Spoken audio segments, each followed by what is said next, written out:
வணக்கம் சுவாமி. நேற்றே தங்கள் துணியை துவைத்து வைத்து விட்டேன். மாலை வரை எதிர்பார்த்தேன், தாங்கள் வரவில்லை. இன்று நிச்சயமாக வருவீர்கள் என்று நினைத்தேன். அதைப் போலவே வந்துவிட்டீர்கள். இதோ.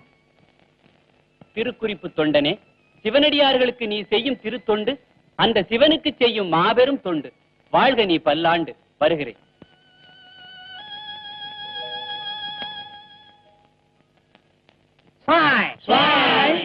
ஏண்டா விரட்டீங்க? பேசணும்ல. புறப்பட்டாச்சா?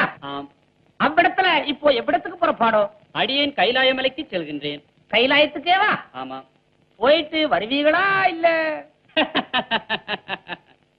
ஏய், சாமி சிரிச்சிட்டாரா? வரமாட்டாரா? வாங்கடா.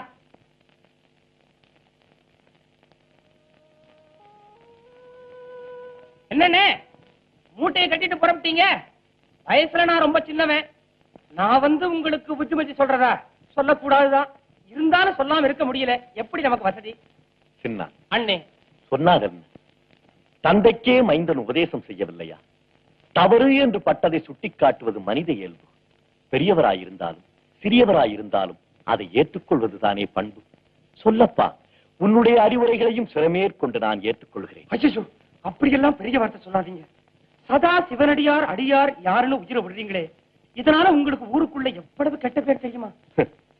நல்லதை செய்ய வேண்டும் என்று நினைப்பவன் நாட்டிலே ஒரு சிலருக்கு பொல்லாதவனாக தென்படுவது சகஜம்தானே. அந்த ஒரு சிலருக்குத்தான் ஏன் பொல்லாதவன் பேர் எடுக்கணும்?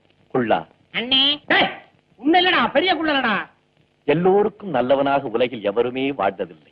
சிவனடியாருக்கு துண்டு செய்யலன்னா உங்க ஜீவனம் நடக்காதா? நாங்கெல்லாம் ஜீவிக்கலையா? சொல்லுங்களேண்டா. ஒருத்தன் புடவையை துவைச்சா இன்னொருத்த வேட்டியை துவைக்கிற மாதிரி இதனையும் ஒண்ணு சேராதீங்க. ஒன்னா சொல்லுங்களேன் சேர்ந்து ஆமான்னு. ஆறறிவு படைத்த மனிதனாக பிறந்து விட்ட நாம் இறுதி வரை இந்த மண்ணுக்கு பாரமாகவே வாழ்ந்து விடக்கூடாது.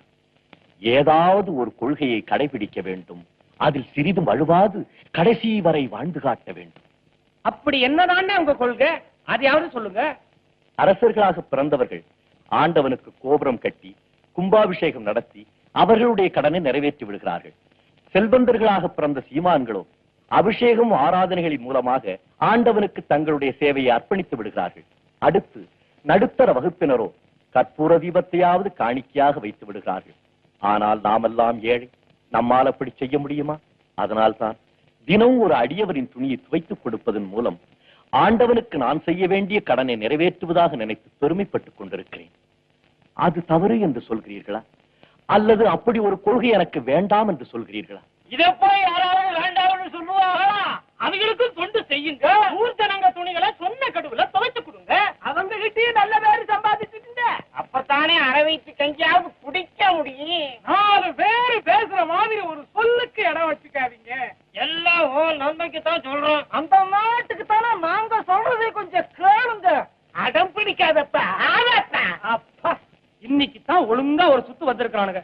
அண்ணே, சோறு போடுற ஊர் ஜனங்க கிட்ட கொஞ்சம் விசுவாசத்தோட நடந்துங்க. சோறு போடும் ஊர் மக்களுக்கு துரோகம் செய்வேனா? என் இரு கண்களில் ஒன்றை அடியவராகவும் மற்றொன்றை இவ்வூர் மக்களாகவும் பாவிக்கிறேன். போதுமா? ஊர் ஜனங்களுக்கு இவ்வளவு மதிப்பு கொடுக்கிற நீங்க இன்னைக்கு உச்சி பொழுது தாண்டி இன்னும் அவங்க துணியெல்லாம் துவைக்காம இப்படி மூட்டையா கட்டி வச்சிருக்கிறீங்களே, ஏன்? இன்று வரும் வழியெல்லாம் தேடிவிட்டேன். ஒரு சிவனடியாரும் என் கண்ணுக்கு தென்படவில்லை. அவர்களுடைய வரவுக்காக காத்துக் கொண்டிருக்கிறேன். அவங்க இன்னைக்கு வர போறதும் இல்ல. உங்களை ஊர் ஜனங்க மத்தியில நல்லபடியா வாழவும் விட போறதில்ல. ஆமா, ஆகையினால ஏதோ சொன்னீங்களே வச்சிருக்கிற 2 கொள்கை சத்தம் இல்லாம கொண்டு போய் ஆத்துல கரைச்சி விட்டுருங்க. நாங்கெல்லாம் ஒண்ணு சேர்ந்து ஆளுக்கு ஒண்ணா துவைச்சு கொடுக்குறோம். துணியெல்லாம் கொடுங்க. கொடுங்கன்னு.